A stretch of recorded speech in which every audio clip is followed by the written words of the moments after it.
Welcome to BPSC maker. दोस्तों आज है 24 फरवरी 2022 और 24 फरवरी 2022 से संबंधित बिहार करंट अफेयर्स और साथ ही राष्ट्रीय और अंतर्राष्ट्रीय घटनाओं से करंट अफेयर्स के जितने भी प्रश्न बनेंगे सभी प्रश्नों को विश्लेषण सहित मैं आपको इस वीडियो में बताऊंगा। ये वीडियो आपके बिहार में आयोजित होने वाले सभी प्रतियोगी परीक्षा के दृष्टिकोण से महत्वपूर्ण है। आप इस पूरे वीडियो को या फिर कह सकते हैं इस श्रृंखला के सारे वीडियो को निरंतर देखें। वीडियो स्टार्ट करने से पहले हम चलते हैं पिछले वीडियो के प्रश्न पे, जो प्रश्न मैंने आपसे पिछले वीडियो में पूछा था। तो पिछले वीडियो का हमारा प्रश्न था कि हाल ही में बिहार विधानसभा के शताब्दी स्तंभ पर किस चिन्ह को बिहार का प्रतीक चिन्ह बताया गया। हालांकि बिहार का जो प्रतीक चिन्ह है ये दो स्वास्तिक के बीच में बौद्धि वृक्ष है। विकल्प नंबर सी में यहाँ पर स्वास्तिक तो लिखा गया है लेकिन बौद्धि वृक्ष की चर्चा कहीं पर नहीं की गई। इस आधार पर हम चुनेंगे ऑप्शन नंबर ई को, यानी कि इनमें से कोई नहीं या फिर उपयुक्त में से एक से अधिक। इस प्रश्न का जो राइट आंसर बनेगा ये बनेगा इनमें से कोई नहीं या फिर उपयुक्त में से एक से अधिक। ऑप्शन नंबर ई यहाँ पर इस प्रश्न का राइट आंसर होगा। ध्यान दीजिएगा, बिहार में जितनी परीक्षाएं आयोजित होती है ऐसे परीक्षाओं के लिए हमारा Bihar special current affairs launch हुआ है, जिसमें कि 1 जनवरी 2021 से 31 दिसंबर 2021 तक के बिहार स्पेशल करंट अफेयर्स के प्रश्नों को सम्मिलित किया गया है। इस पीडीएफ का लिंक इस वीडियो के डिस्क्रिप्शन में दिया गया, आप वहां पर जाकर इस पीडीएफ फाइल को प्राप्त कर सकते हैं। अब यहाँ पे हम बात कर रहे हैं बिहार के प्रतीक चिन्ह की। तो बिहार के बारे में कुछ डिटेल जानकारी आप यहाँ पर देख सकते हैं, जो कि हमने विस्तार पूर्वक लिखा है। हालांकि ये छोटे छोटे फैक्ट जरूर है लेकिन ये आपके एग्जाम में पूछे जाने की संभावना है। तो यही बिहार का प्रतीक चिन्ह है, दो स्वास्तिक के बीच में बौद्धि वृक्ष, ये आपको ध्यान रखना है। अब चलते हैं यहाँ पर हम आज के इस वीडियो के पहले प्रश्न पे। अब यहाँ पे हमारा आज का पहला प्रश्न है कि हाल ही में आई एक रिपोर्ट के अनुसार बिहार नेशनल हाईवे की लंबाई के मामले में किस स्थान पर है। इस प्रश्न का हमारा राइट आंसर होगा बिहार इस मामले में 10वें स्थान पर है, अर्थात ऑप्शन नंबर बी यहाँ पर इस प्रश्न का राइट आंसर होगा। आपको इस प्रश्न पर बता दूं कि बिहार नेशनल हाईवे की लंबाई के मामले में 10वें पायदान पर है और इसमें शीर्ष पायदान पर उत्तर प्रदेश है, यानी कि नेशनल हाईवे की लंबाई के मामले में उत्तर प्रदेश शीर्ष पर है। अगर हम बिहार के दृष्टिकोण से देखें तो बिहार इस मामले में 10वें स्थान पर है, ये आपको ध्यान रखना है। बिहार के बारे में नेशनल हाईवे से संबंधित कुछ पॉइंट हमने ऐड किया है कि वर्तमान में बिहार राज्य में 43 यानी कि 43 नेशनल हाईवे है, जिनकी कुल लंबाई 4917 किलोमीटर है। साथ ही बिहार में राष्ट्रीय राजमार्ग NH 31 अर्थात नेशनल हाईवे 31 सबसे लंबा राष्ट्रीय राजमार्ग तथा राष्ट्रीय राजमार्ग NH 133B जो भी कह सकते हैं सबसे छोटा राष्ट्रीय राजमार्ग है। यानी कि अगर हम बात करें सबसे बड़ा राजमार्ग का तो NH 31 है राज्य का यानी कि बिहार का, और सबसे छोटे की अगर हम बात करें तो 133B यानी कि 133B जो कि राज्य का सबसे छोटा NH है, ये ध्यान रखिए। अब यहाँ पर इस प्रश्न में हमने चर्चा की है रैंकिंग की, यानी कि यहाँ पर हमने आपको बताया कि बिहार जो है ये नेशनल हाईवे की लंबाई के मामले में 10वें स्थान पर है। ऐसे ही एक प्रश्न मैंने आपको कुछ दिन पहले बताया था जिसकी जानकारी हमने यहाँ पर लिखा है। तो पर्यटन मंत्रालय की जारी रिपोर्ट के अनुसार विदेशी पर्यटकों को बहाने वाले राज्यों में बिहार 9वें स्थान पर है। अगला होगा हमारा यहाँ पर दूसरा प्रश्न। ये दूसरा प्रश्न है कि हाल ही में बिहार के किस व्यक्ति को मैथिली का साहित्य अकादमी पुरस्कार दिए जाने की घोषणा की गई है। ये घोषणा भी हाल ही में हुई है और इस प्रश्न का हमारा राइट आंसर है ऑप्शन नंबर सी यानी कि जगदीश मंडल। इस प्रश्न के बारे में डिटेल जानकारी हमने यहाँ पर लिखा है कि 21 फरवरी 2022 को मैथिली भाषा के लिए वर्ष 2021 के साहित्य अकादमी पुरस्कारों की घोषणा की गई और यह पुरस्कार जगदीश प्रसाद मंडल को उनके उपन्यास पंगु के लिए दिया जाएगा। ऐसी घोषणा अभी हाल ही में की गई है। आपको बता दूं कि जगदीश मंडल बिहार के मधुबनी जिले के रहने वाले हैं और यहाँ पे हम पुरस्कार की अगर बात करें तो पुरस्कार के रूप में एक उत्कीर्ण ताम्र फलक, शॉल और 1 लाख रुपये लेखक को प्रदान किए जाएंगे। तो ये सारी जानकारी भी ध्यान रखिए। हालांकि जो आपके एग्जाम में पूछे जाने की संभावना है, ये जगदीश मंडल बिहार के मधुबनी जिले के रहने वाले हैं। इन्हें अभी हाल ही में 2021 का मैथिली भाषा का साहित्य अकादमी पुरस्कार दिए जाने की घोषणा की गई है। बस इतना ही इंपॉर्टेंट है जो कि आपके एग्जाम में पूछे जा सकते हैं। चलेंगे अगले तीसरे प्रश्न पे। ये तीसरा प्रश्न है कि हाल ही में बिहार के किस एक्टर को वेब सीरीज के लिए best actor Dada Saheb Phalke international award 2022 से सम्मानित किया गया है।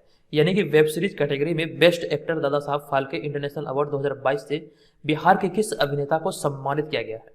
इस प्रश्न का हमारा राइट आंसर है ऑप्शन नंबर ए यानी कि मनोज बाजपेयी।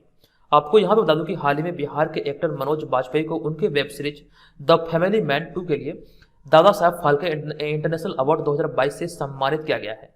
अब यहाँ पर आप इस इमेज में देख रहे हैं मनोज बाजपेयी। अगले पॉइंट में हमने दादा साहब फाल्के पुरस्कार के बारे में या फिर इसकी शुरुआत के बारे में लिखा है, जो कि आपके एग्जाम के पॉइंट ऑफ व्यू से इंपॉर्टेंट है। तो ये पॉइंट ध्यान रखिए, दादा साहब फाल्के पुरस्कारों की जो शुरुआत हुई थी ये वर्ष 1969 में की गई थी और इस बार की अगर हम बात करें वर्ष 2022 में, तो इस बार फिल्म शेरशाह को बेस्ट फिल्म का अवार्ड प्रदान किया गया है। इसकी जानकारी हमने आपको कल वाले वीडियो में दिया था। फिल्म शेरशाह को बेस्ट फिल्म का अवार्ड यहाँ पे प्रदान किया गया और साथ ही साथ अल्लू अर्जुन की हिट फिल्म यहाँ पे देखिए हिट शब्द यहाँ पे होना चाहिए था, तो hit film Pushpa the rise को फिल्म ऑफ द ईयर चुना गया। साथ ही साथ रणवीर सिंह की फिल्म 83 के लिए रणवीर सिंह को बेस्ट एक्टर और साथ साथ एक्ट्रेस कृति सेनन को फिल्म मिमी के लिए बेस्ट एक्ट्रेस चुना गया। तो ये कुछ चुनिंदे प्रश्न हैं जो कि आपको ध्यान रखना दादा साहब फाल्के अवार्ड से आपके एग्जाम में बन सकते हैं। हालांकि और भी कई सारे प्रश्न बने हैं जो धीरे धीरे आपको यहाँ पर देखने को मिलेगा। इस तरह के प्रश्न को आपको नोट करना अपनी कॉपी में। अब यहाँ पे अगला है चौथा प्रश्न। ये प्रश्न है कि हाल ही में केंद्र सरकार ने बॉर्डर इंफ्रास्ट्रक्चर एंड मैनेजमेंट योजना के लिए कितने करोड़ के फंड की मंजूरी दी है। इस प्रश्न का हमारा राइट आंसर होगा 13,020 करोड़ रुपए की मंजूरी अभी हाल ही में केंद्र सरकार के द्वारा दिया गया है। इसकी डिटेल जानकारी हमने साइड में लिखा कि हाल ही में केंद्र सरकार ने बॉर्डर इंफ्रास्ट्रक्चर एंड मैनेजमेंट अर्थात BIM योजना के लिए 13,020 करोड़ रुपए के फंड को मंजूरी दी है और यह राशि वर्ष 2021-22 से 2025-26 के बीच खर्च की जाएगी। मतलब कि यहाँ पर जो अवधि निर्धारित किया गया इस दौरान इस राशि को खर्च किया जाएगा और इस योजना के तहत क्या कार्य किया जाएगा, किस लिए ये राशि आवंटित की गई है, उसकी जानकारी हमने आगे लिखा है। तो इस योजना से आधारभूत संरचना जैसे कि सड़क पर बाड़ लगाने, फ्लड लाइट, तकनीकी समाधान, सीमा सड़कों और सीमा चौकियों के निर्माण में मदद मिलेगी। इन सभी कार्यों के लिए भी हाल ही में ये केंद्र सरकार के द्वारा बॉर्डर इंफ्रास्ट्रक्चर एंड मैनेजमेंट के लिए 13,020 करोड़ रुपए के फंड को आवंटित किया गया है। तो राइट आंसर है हमारा ऑप्शन नंबर सी। चलते हैं अगले पांचवें प्रश्न पे। ये पांचवा प्रश्न है कि हाल ही में शकुंतला चौधरी का निधन हो गया है, वे कौन थी। तो इस तरह के भी प्रश्न आपके एग्जाम में बनेंगे। इसका हमारा राइट आंसर होगा ऑप्शन नंबर ए, यानी कि सामाजिक कार्यकर्ता थी। प्रीवियस वर्षों के जब आप प्रश्नों को देखते होंगे प्रश्न पत्र को, तो वहां पर आपको बहुत ज्यादा आइडिया मिलता है कि प्रीवियस वर्षों में किस प्रकार से प्रश्न पूछे गए हैं। तो प्रीवियस वर्षों के प्रश्न पत्रों को आप लोग जरूर देखिए। हालांकि ये सुविधा हम BPSC मेकर ऐप पर भी आपके लिए लाए हैं बहुत, वहां पर कि हमने प्रयास किया कि आपको बेहतर चीजें प्रोवाइड किया जाए। तो वहां पर हमने एक सेक्शन तैयार किया, एक कोर्स तैयार किया जो कि आपको बहु वहां पर आपको जो भी परीक्षा में प्रश्न पूछा गया खास करके BPSC एग्जाम में, तो वहां पर हमने ईयर वाइज सारे क्वेश्चन को ऐड किया है। आप वहां पर जाकर इसका भरपूर लाभ उठा सकते हैं। और रही बात यहाँ पे इस प्रश्न की कि डॉक्टर शकुंतला चौधरी का निधन हो गया, वे कौन थी। आपको ध्यान रखना ये एक सामाजिक कार्यकर्ता थी। अब यहाँ पर आपको बता दूं कि हाल ही में गांधीवादी सामाजिक कार्यकर्ता शकुंतला चौधरी का 102 वर्ष की आयु में निधन हो गया। आप यहाँ पर इनको इस इमेज में भी देख सकते हैं। अब इस प्रश्न को यहाँ पर ऐड करने का उद्देश्य क्या था, इसके पीछे उद्देश्य यह था, यहाँ पर अगले पॉइंट में आपसे देखकर समझ पाएंगे कि इसी वर्ष यानी कि 2022 में ही 26 जनवरी के अवसर पर शकुंतला चौधरी को भारत के चौथे सर्वोच्च सम्मान पद्मश्री से सम्मानित किया गया था। इस वजह से यहाँ पर इसको ऐड किया गया है। भारत के अगर हम सर्वोच्च सम्मान की बात करें तो पहले नंबर पर आता है भारत रत्न, दूसरे नंबर पर आता है पद्म विभूषण, तीसरे नंबर पर आता है पद्म भूषण और चौथे नंबर पर आता है पद्मश्री। तो ये जानकारी यहाँ से ध्यान रखें। और इस वर्ष अगर हम बात करें बिहार के कितने लोगों को पद्मश्री से सम्मानित किया गया, तो 2 लोगों को कह सकते हैं, 2 हस्तियों को पद्मश्री से सम्मानित किया गया जो कि बिहार से संबंधित है। इसको लेकर हमने एक वीडियो चैनल पर अपलोड किया है, उस वीडियो अगर आप देखेंगे तो आपको इसकी जानकारी डिटेल में आपको मिल जाएगी। तो इस वीडियो को आप लोग जरूर देखिएगा। टॉपिक स्टडी के अंतर्गत ये वीडियो चैनल पर अपलोड है, विजिट कीजिए और वहां पर इस वीडियो को जरूर देखिए। अब यहाँ पे अगर हम बात करें सामाजिक कार्यकर्ता शकुंतला चौधरी का, जिनका 102 वर्ष की आयु में निधन हुआ है, तो ये असम गुवाहाटी में हुआ था इनका जन्म, ये ध्यान रखें। और उन्होंने विनोबा भावे के भूदान आंदोलन में भी सक्रिय भूमिका निभाई थी। यानी कि भूदान आंदोलन जो संबंधित है ये विनोबा भावे से संबंधित है और इस आंदोलन में शकुंतला चौधरी ने कह सकते हैं एक अहम भूमिका निभाई थी, ये ध्यान रखें। चलते हैं अगले छठे प्रश्न पे।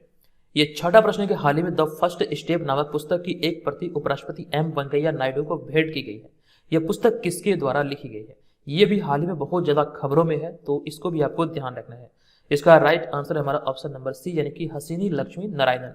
इसका राइट आंसर है ऑप्शन नंबर सी। यह एकमात्र कह सकते हैं 13 वर्षीय लड़की है जिनके द्वारा इस पुस्तक को लिखा गया है। इस पुस्तक का नाम है द फर्स्ट स्टेप। इसकी डिटेल जानकारी आपको बता दूं कि हाल ही में चेन्नई की 13 वर्षीय छात्रा हसीनी लक्ष्मी नारायणन ने 22 फरवरी 2022 को उपराष्ट्रपति M वेंकैया नायडू को अपनी आगामी पुस्तक द फर्स्ट स्टेप की कह सकते हैं पहली प्रति भेंट की है, या फिर कह सकते हैं इसकी एक प्रति भेंट की है।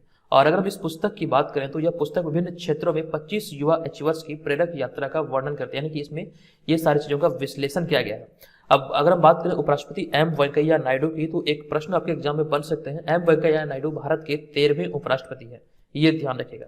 चलते अगले हम 7वें प्रश्न पे। ये 7वां प्रश्न है कि हाल ही में केरल स्टार्टअप मिशन ने वैश्विक लिंक को बढ़ावा देने के लिए किसके साथ साझेदारी की है। केरल स्टार्टअप मिशन ने वैश्विक लिंक को बढ़ावा देने के लिए किसके साथ साझेदारी की है। इस प्रश्न का हमारा right answer option number A, अर्थात गूगल के साथ ये साझेदारी अभी हाल ही में किया गया है।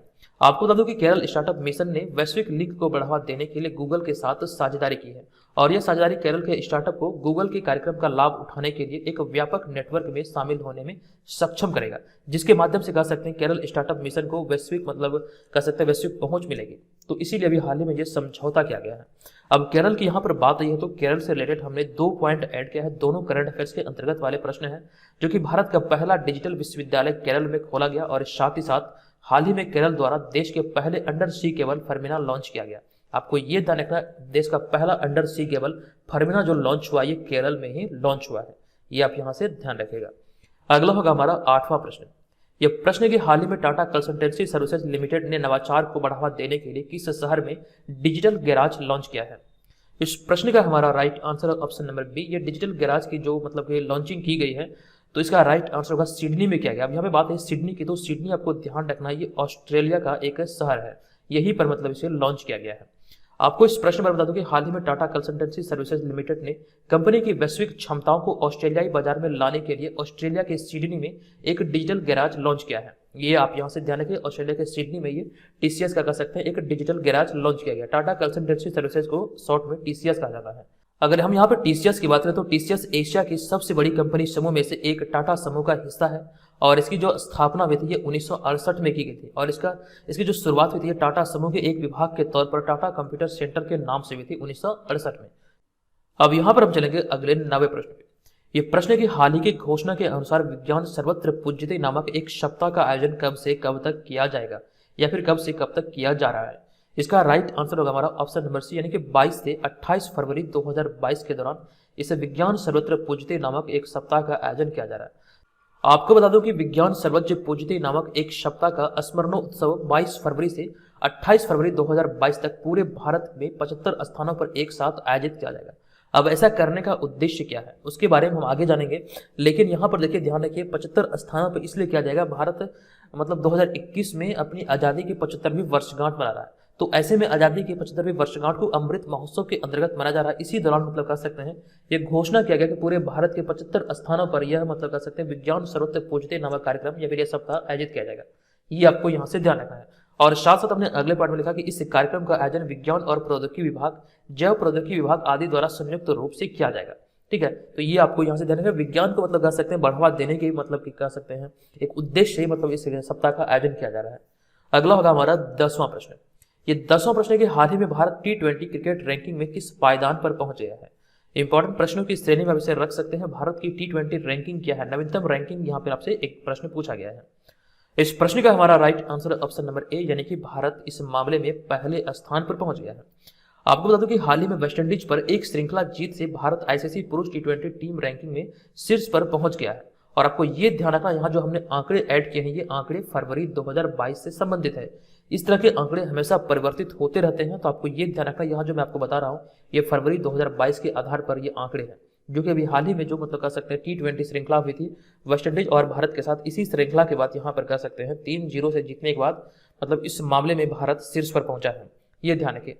हमने यहाँ पे आगे लिखा, इसके साथ ही भारत ने T20 टीम रैंकिंग में इंग्लैंड को पछाड़ दिया है, तो ये भी पॉइंट आपको ध्यान रखना है। अब यहाँ पे देखिए हमने यहाँ जो चर्चा किया है आंकड़े 2022 फरवरी के हैं, तो ऐसा ही कुछ चीज़ें आपको वहाँ पर जो बीपीएससी प्रीवियस वाला जो कोर्स बीपीएससी मेकर ऐप पर क्रिएट है, जो कि आप वहाँ पर इसको पीडीएफ वगैरह डाउनलोड करते हैं, टेस्ट में भाग लेते हैं, तो बीपीएससी प्रीवियस ईयर के अंतर्गत जितने भी मटेरियल आपको वहाँ पर मिलेंगे उसमें एक चीज आप लोग ध्यान रखिएगा, वहाँ पर जो करंट अफेयर्स के प्रश्न होंगे, हो सकता है जैसे मान लीजिए कोई परीक्षा अगर हम बात करें जो परीक्षा 1992 में आयोजित हुई है, तो उसके प्रश्न पत्र को जो हमने वहाँ पर ऐड किया है, तो वहाँ पर जो उस प्रश्न पत्र में करंट अफेयर्स के प्रश्न होंगे वो पुराने होंगे। 2000 में सन 2000 में जब बंटवारा हुआ था भारत नहीं बल्कि कह सकते हैं बिहार और झारखंड का, तो उस समय बंटवारा के बाद बहुत सारे प्रश्न जो बिहार से रिलेटेड थे वो बहुत सारे प्रश्न बदल गए थे, तो ऐसे में वो सारे प्रश्नों को भी आपको ध्यान रखना पड़ेगा।